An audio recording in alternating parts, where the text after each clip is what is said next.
우리 이 시간에 오신 여러분들 위해 한량없는 하나님의 축복, 넘치는 은혜가 함께하기를 주의 이름으로 축원합니다. 우리 앞뒤 좌우에 있는 분들 따뜻한 사랑의 마음으로 인사를 나눕니다. 주님의 이름으로 사랑하고 축복합니다.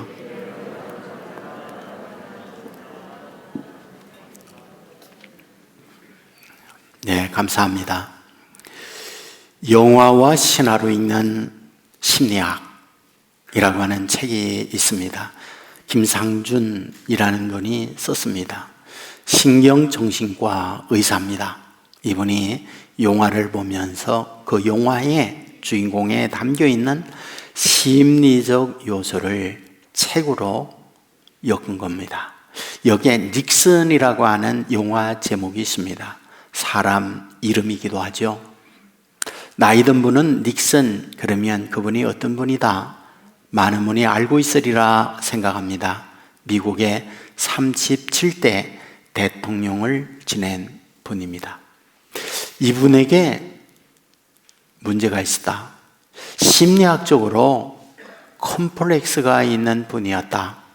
이분은 이 책에서 그 닉슨이라는 영화를 통해서 이 말을 하고 있습니다. 그렇다면 이분에게 있어서 대통령까지 지낸 분이 웬 컴플렉스일까? 이런 생각을 가질 수 있습니다. 컴플렉스, 그러면 열등감, 일반적으로 그런 생각을 갖고 있습니다. 하지만은 내가 어떤 기대하는 게 있죠. 근데 현실이 따라주지 못할 때 이에 따른 갈등적 요소, 이것을 컴플렉스라 이렇게 표현을 할 수가 있습니다. 사람에게는 누구나 희망이 있고 꿈이 있습니다. 그러나 삶의 현실은 내 갖고 있는 꿈, 내 갖고 있는 기대치에 이르지 못하기 때문에 자신에 대하여 열등한 존재, 자신에 대하여 어떤 핸디캡이 있는 존재, 이런 생각을 갖게 되는데 이것을 컴플렉스라 이런 말을 씁니다. 그렇다면 닉슨에게 있어서 컴플렉스란 무엇이었을까? 그는 캘리포니아의 자그마한 시골 마을에서 태어났습니다. 태어나 보니 아버지는 조그마한 식료품 가게, 그로서리를 경영하고 있었습니다. 경제적으로 어렵기 때문에 어린 시절부터 가난한 배경에서 성장해야만 했습니다. 마음속에 가난뱅이 아버지, 동시에 무능한 아버지, 이런 의식이 굉장히 많았습니다. 그는 겨우 가정에서 혼자만 대학을 졸업하게 되는데 소위 우리식으로 지방대학, 이름 없는 대학에서 공부를 하게 됩니다.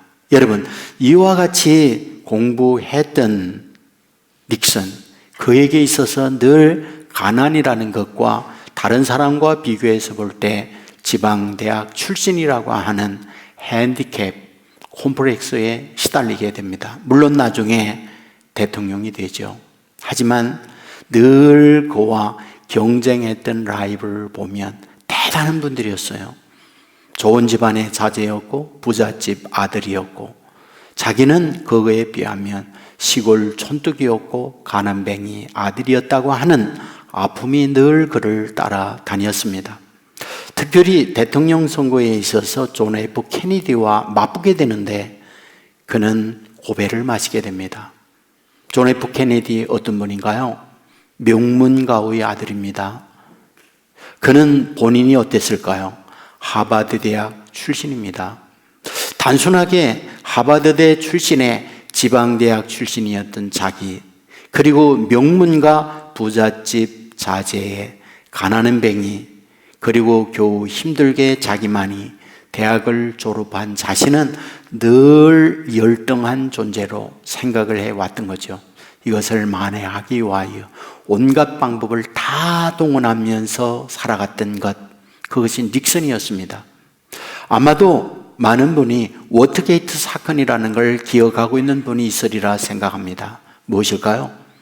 자신이 수단 방법을 동원하여 재선에 당선되기 위하여 상대방의 도청 장치를 통하여 도청을 통한 여러 가지 수단 방법을 동원했던 사건, 그것이 워터게이트 사건입니다.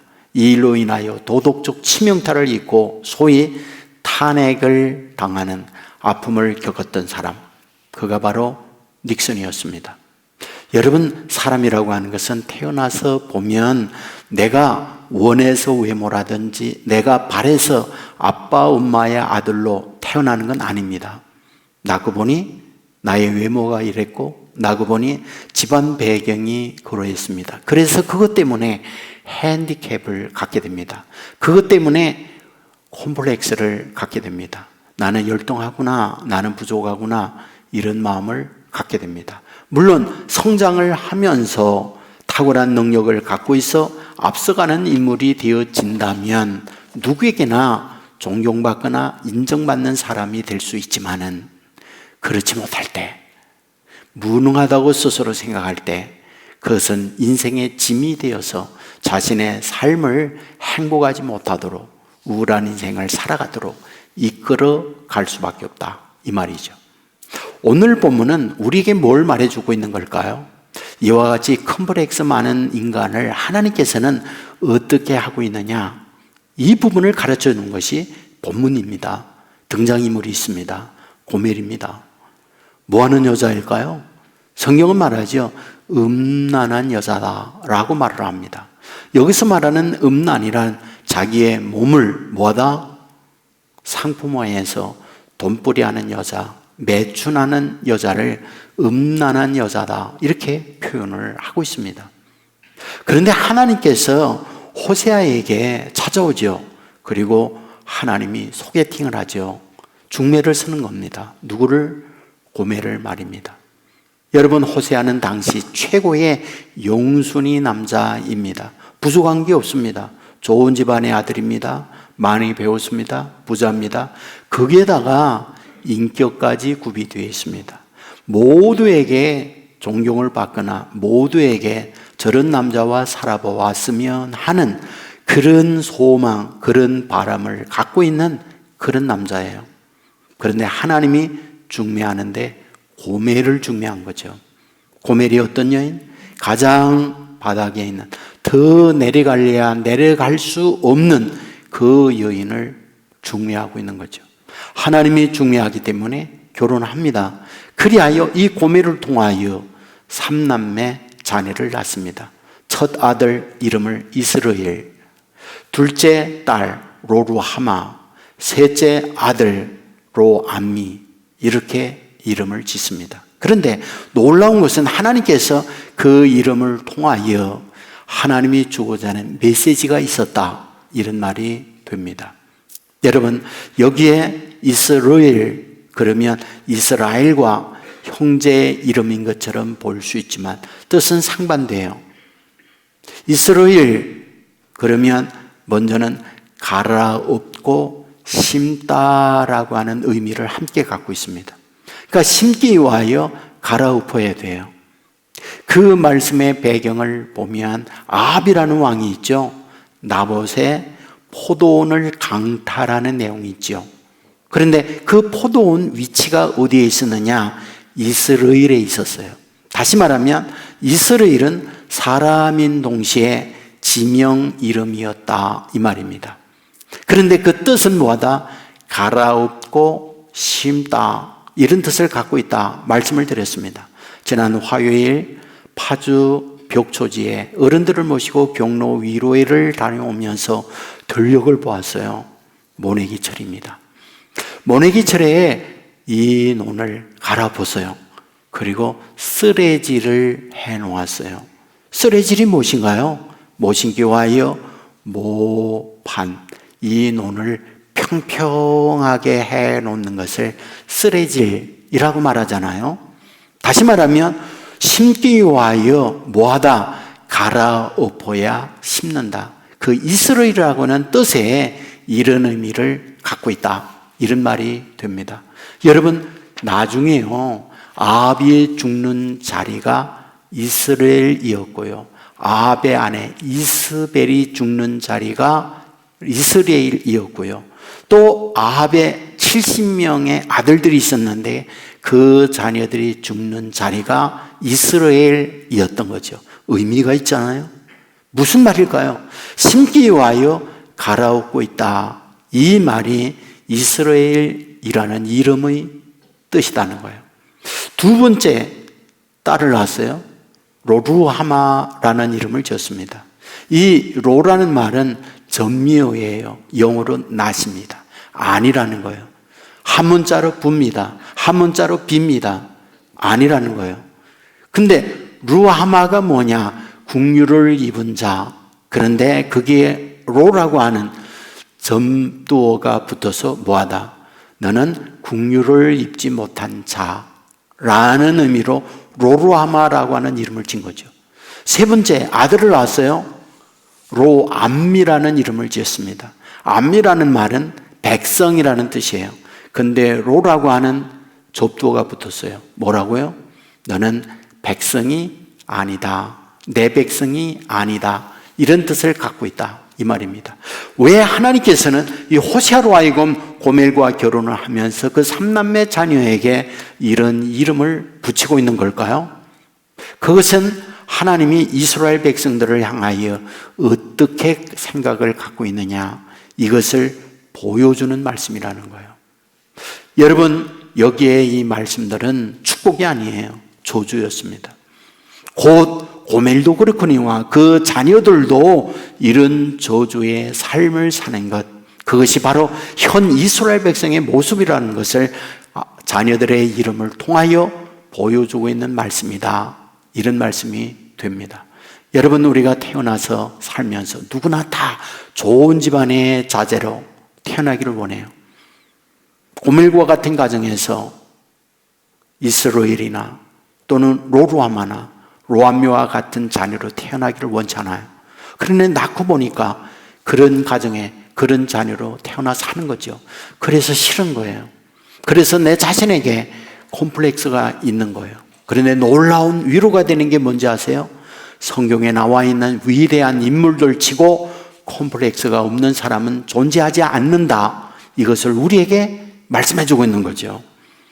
바울, 우리의 위대한 신앙의 스승입니다. 그런데 바울 역시 뭐예요? 살인자예요.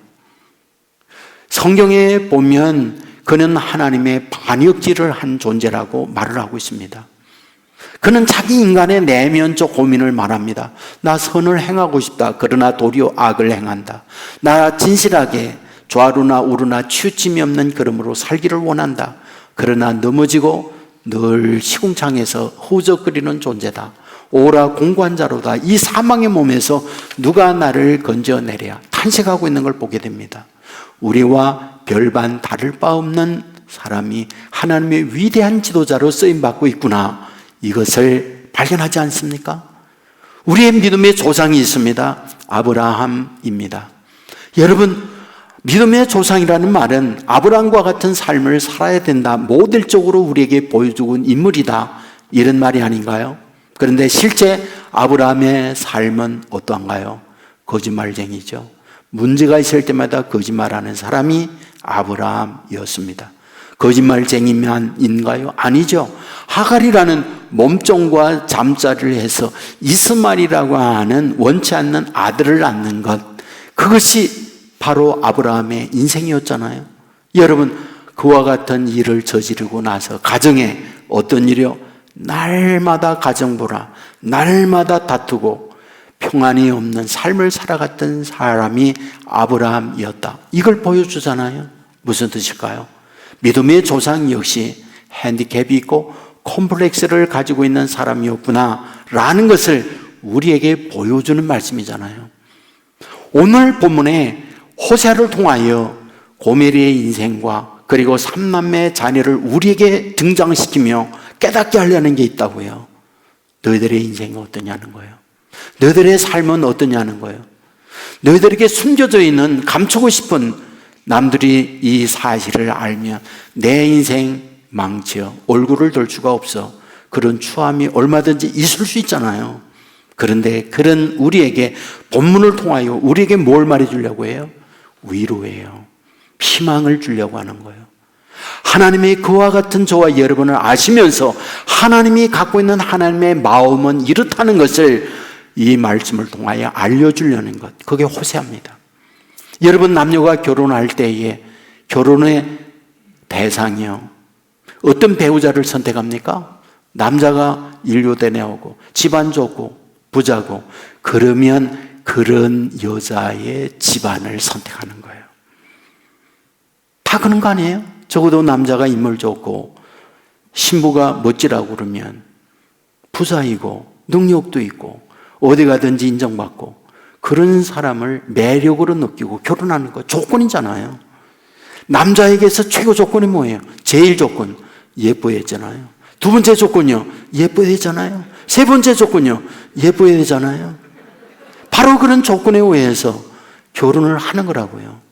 자, 그런데 하나님께서 결혼시키는 이 배우자를 보니 뭡니까? 그런 게 아무것도 없는 거죠. 오히려 멀리 떠나야 할, 가까이 하면 안 될 그런 대상을 하나님이 중매해서 결혼시키고 있다. 이것을 우리에게 말씀해 주고 있지 않습니까? 그렇다면 도대체 무엇을 우리에게 말씀해 주려고 하는 걸까요? 하나님께서는 자격 없는 너희들, 과거에 흔적이 있고 핸디캡이 있고 콤플렉스가 많은 너희들을 그런 거 개의하지 아니하고 사랑해 주신다. 그리고 최고의 인물로 너희들을 승격시키고 높여주겠다. 이 말씀을 하고 있는 거잖아요. 고멜이 호세와 결혼합니다. 무슨 말입니까? 대거천선하는 거 아닙니까? 완전히 바닥에서 직진으로 상승하는 신분 변화의 모습을 보여주고 있는 게 아닙니까? 맞습니다. 하나님께서는 하나님의 자녀들로 하여금 이 같은 은혜를 주는 거예요. 앞에서 말씀했습니다. 이스라엘은 갈아엎다, 그리하여 심다라는 말씀을 드렸어요. 나중에 앞에 있는 이스라엘은 갈아엎다라는 의미로 쓰고 있는데 뒤에 또 이스라엘이라는 이름이 등장됩니다. 그때에는 하나님이 복을 씹다는 이름으로 그 이름을 써요. 그러니까 갈아엎고 하나님의 축복을 심는다, 이 뜻이에요. 앞에서 말씀했어요. 둘째 낳은 그 딸이 루하마라고 했어요. 국류를 받지 못한 자, 이런 말이라고 했어요. 그런데 앞에 접두 로를 뺍니다. 그리고 루하마로 바꿔줘요. 국류를 입은 자라고 이름을 바꿔줍니다. 로암미, 내 백성이 아니다 라고 했어요. 나중에 이름을 바꿔줘야 암미라고 바꿔줍니다. 내 사랑하는 백성, 이런 인물로 바꿔줍니다. 뭘 말해줍니까? 너희가 이스라엘이요, 로루하마요, 로암미, 자격 없는 자인데 하나님께서는 너희들을 이스라엘 축복을 심는 자로 만들어주고 국류를 입은 자로 만들어주고 내 백성으로 만들어주시는 분, 이분이 하나님이다. 본문을 통하여 우리에게 말씀하고 있다. 믿으시기를 주의 이름으로 축원합니다. 놀라운 사실이 있어요. 그러기 위하여 고멜이 노력했느냐 하는 거예요. 그러기 위하여 고멜의 자녀 이스라엘 로암미가 어떤 노력을 했느냐라는 거예요. 여러분, 한 게 아무것도 없습니다. 하나님의 무조건적 은혜와 사랑으로 그거를 베풀어 줬다는 걸 우리에게 말씀해 주려고 하는 거예요. 여러분, 본문 2장 23절 이렇게 말합니다. 내가 나를 위하여 그를 이 땅에 심고, 무슨 말이에요? 이스라엘이에요. 하나님이 심는 거. 뭘 심어요? 하나님의 축복을 심고 국률이 여김을 받지 못하였던 자 로루하마, 이후에 국률이 여기며 로하마. 내 백성 아니었던 자 로암미, 그런데 너는 내 백성이라 암미, 이렇게 바꿔줬다고 말씀을 하고 있지 않습니까? 이 말씀은 오늘 저와 여러분에게 동시에 주어지는 은혜의 말씀이다. 믿으시기를 주의 이름으로 축원합니다. 그래야 성경은 말합니다. 이전 것은 지나갔으니 보라 새 것이 되었도다. 내 과거가 어떠하든 과거에 문제 삼지 않는 하나님이다. 이것이 오늘 본문을 통하여 우리에게 주는 은혜의 메시지다. 믿으시기를 주의 이름으로 축원합니다. 이것을 더 확실하게 증명해 주고 있는 말씀이 있어요. 그게 2장 19절 20절에 장가들라라는 말이에요. 세 번에 걸쳐서 장가들어 장가들어 장가들어 이 말씀을 하고 있거든요. 여러분, 장가들다 무슨 뜻이에요? 여자가 남자에게 결혼하여 갈 때 시가다라고 그래요. 남자가 여자에게 결혼하여 갈 때 장가들다 그 얘기예요. 그런데요, 놀라운 게 뭔지 아세요? 이 장가들다라고 하는 히브리어의 단어가 아라스라는 단어를 쓰고 있다는 거예요. 그러면 이 아라스라고 하는 히브리어의 단어의 의미는 무엇일까? 이 말이에요. 과거에 이미 처녀성을 잃어버렸어요. 누가요? 고멜이요. 매춘하는 여자니까. 그런 여자가 시집을 갈 때 아라스라는 단어를 쓰지 않는다는 거예요. 또 남자가 배우자를 선택하여 결혼할 때 과거가 있는 여자에게 재혼하거나 허물이 있는 여자에게 장가들 때 아라스라는 단어를 쓰지 않는다는 거예요. 그러면 이 아라스라고 하는 장가들다는 이 단어를 언제 쓰느냐? 수천이요. 아주 준수하게 가정에서 규수로 아름답게 성장했던 그 처녀에게 장가들 때 아라스라는 단어를 쓰고 있다는 거예요. 다시 말합니다. 이제 하나님께서 호세아를 장가들게 하는데 누구를 하나님이 중매서느냐? 고멜을 중매섰어요. 근데 고멜이 어떤 여인이요? 과거에 곰팡이 나는 여자, 과거에 유통기한이 지난 여자, 과거에 아주 허물투성이로 누구도 기억하고 싶지 아니한 수치투성인 여인이에요. 그런데 그 여인에게 호세아를 장가들게 하는데 아라스라고 하는 단어를 쓰면서 장가들게 하고 있다. 무슨 뜻입니까? 과거에 어떤 허물과 죄악이 가득 찬 수치스러운 여인을 완전히 새로운 피조물로 깨끗하게 하여 너는 이제 수천이야. 너는 완전히 새로운 사람이야. 과거에 어떤 허물과 죄가 있다 할지라도 나는 그거 기억지도 않아. 너는 최고의 신부야. 그런 마음으로 하나님이 뭐하다고요? 하나님이 뭐하다고요? 이 호세아를 장가들게 하고 있다 이 말이에요. 여러분, 이것은 우리에게 굉장한 위로입니다. 굉장한 축복이에요. 저와 여러분에게도 여러분만이 알고 있는 과거를 갖고 있습니다. 콤플렉스가 있어요. 핸디캡이 있어요. 수치가 있습니다. 지우고 싶어요. 감추고 싶어요. 하나님은 알아요. 그런데 하나님께서 뭐하다? 나 그런 거 기억 못해. 그 얘기예요. 나 그거 몰라. 너는 최고의 남자고 넌 최고의 신부야. 그럴 때 사용하는 단어가 아라스라는 단어를 쓰고 있다. 그에게 장가들게 하고 있다. 이 말씀을 하고 있는 거예요. 이런 은혜를 우리가 받았다 믿으시기를 주의 이름으로 축원합니다. 여러분, 이 말씀을 통하여 지금 하나님께서 뭘 말씀을 하려고 하는 걸까요? 우리에게 뭘 말씀을 하려고 해요? 예수 그리스도의 그림자입니다. 호세아가 예수 그리스도의 그림자로 이 세상에 온 겁니다. 여기서 말하는 호세아는 예수님이에요.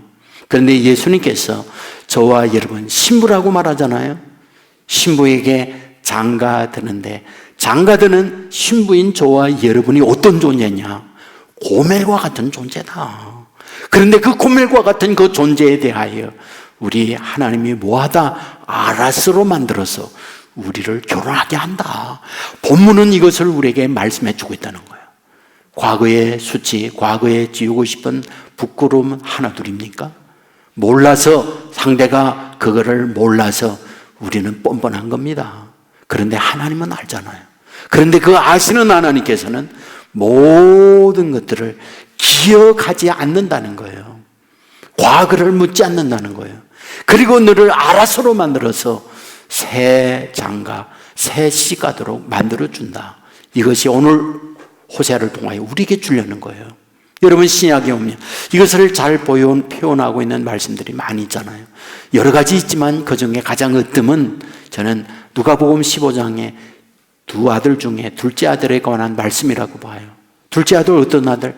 망나니 아들이죠. 집안에서 성장하면서 그 아들 때문에 눈물 나고 사고 뭉치고 학교 가라고 할 때 학교 무단 결석하고 가출을 하고 게임방에 늘 게임에 중독되고 얼마나 많은 속을 썩이는 아들이 둘째 아들입니까? 미래에 희망이 없는 아들이잖아요. 그런데 그 아들이 어느 날 느닷없이 와가지고 아버지, 저에게 올 유산 주십시오. 이제 더 이상 아버지와 살고 싶지 않습니다. 이 말을 합니다. 얼마나 화납니까? 하지만은 아버지, 그 아들에게 유산 주지 않으면 어떤 일이 일어날지 알기 때문에 유산 반 뚝 잘라주죠. 그것 가지고 성경은 어때요? 먼 나라로 갔다고 말하잖아요.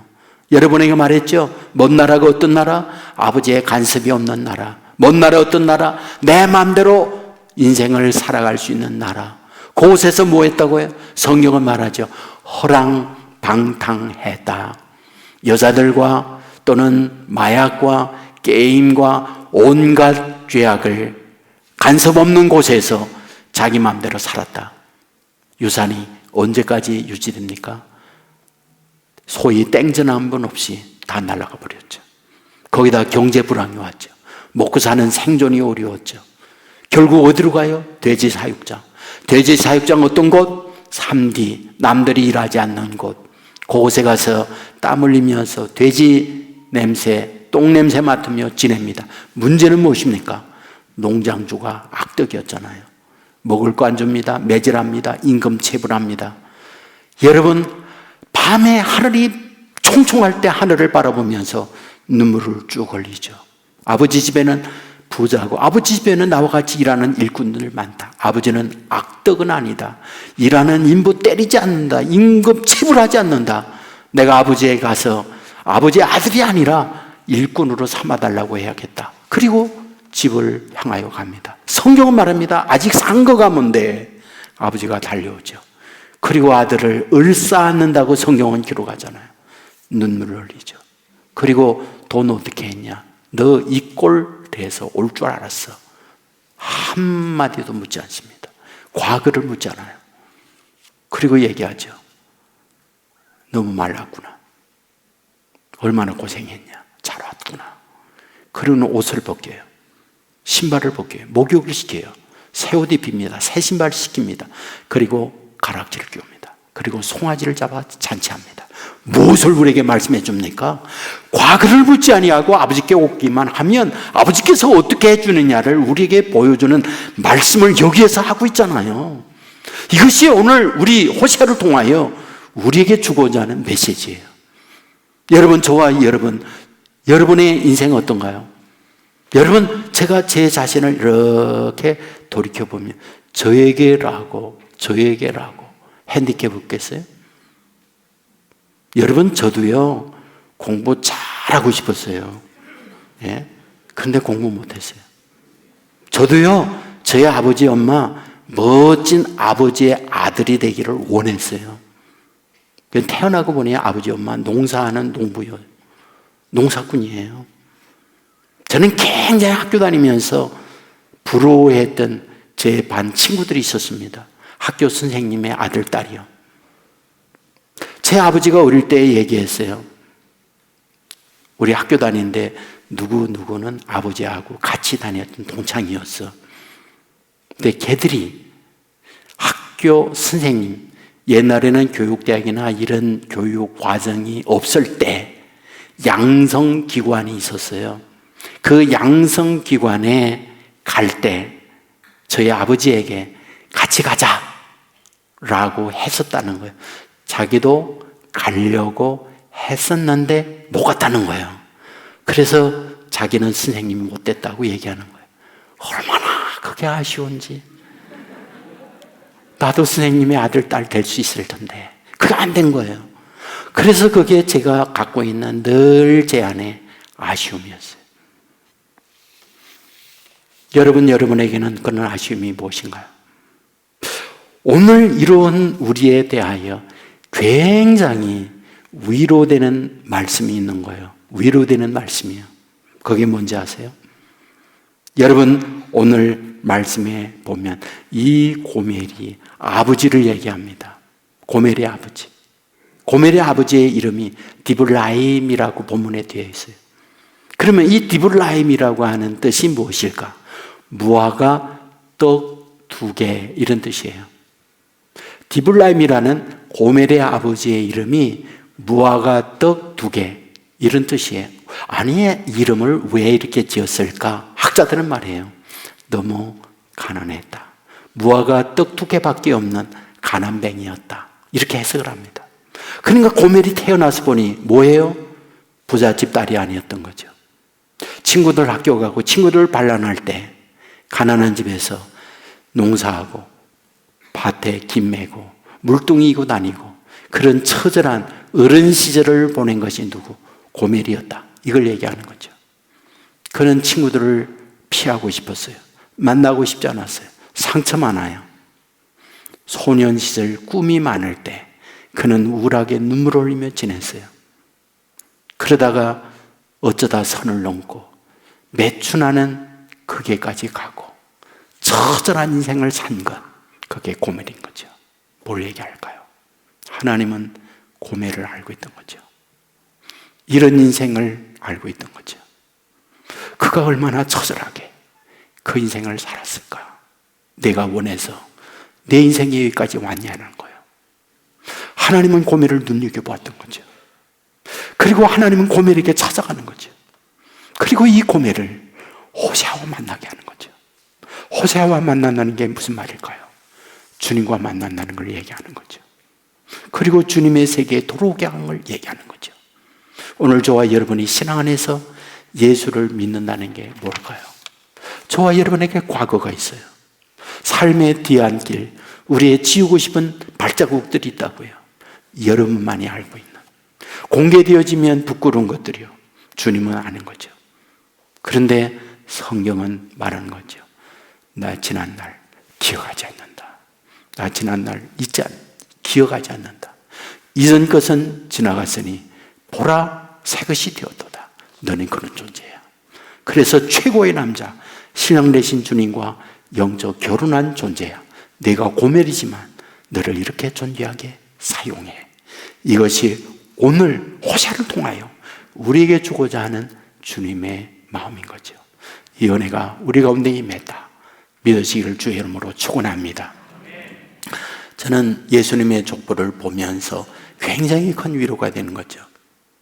예수님의 족보에 여자 이름이 등장하는 거 알죠? 예. 다말이 나와요. 라합이 나와요. 룻이 나와요. 바세바가 나와요. 여자들, 어떤 여자들은 알죠? 다말은요, 유다의 며느리입니다. 근데 이 며느리인 유다가 시아버지하고 잠자리 해가지고 덜컥 쌍둥이 아들 낳은 거 알죠? 근데 그런 여자가 예수님의 족보에 들어갔다는 거. 라합이 누구예요? 여리고성에 매춘하는 여자였다는 거 아시죠? 근데 이 여자가 덜컥 예수님의 족보에 들어가 있다는 것. 룻 알죠? 어디요? 모압 여자였다는 거. 모압 여자예요. 이방 여자예요. 삶이 고단했어요. 그런데 그 여자가 예수님의 족보에 들어갔다는 거. 우리 알죠? 바세바 알죠? 그 바세바가 우리아의 아내입니다. 그런데 남편 군대가 있을 때 다윗 왕아가 잠자리 해가지고 아이를 낳은 여자.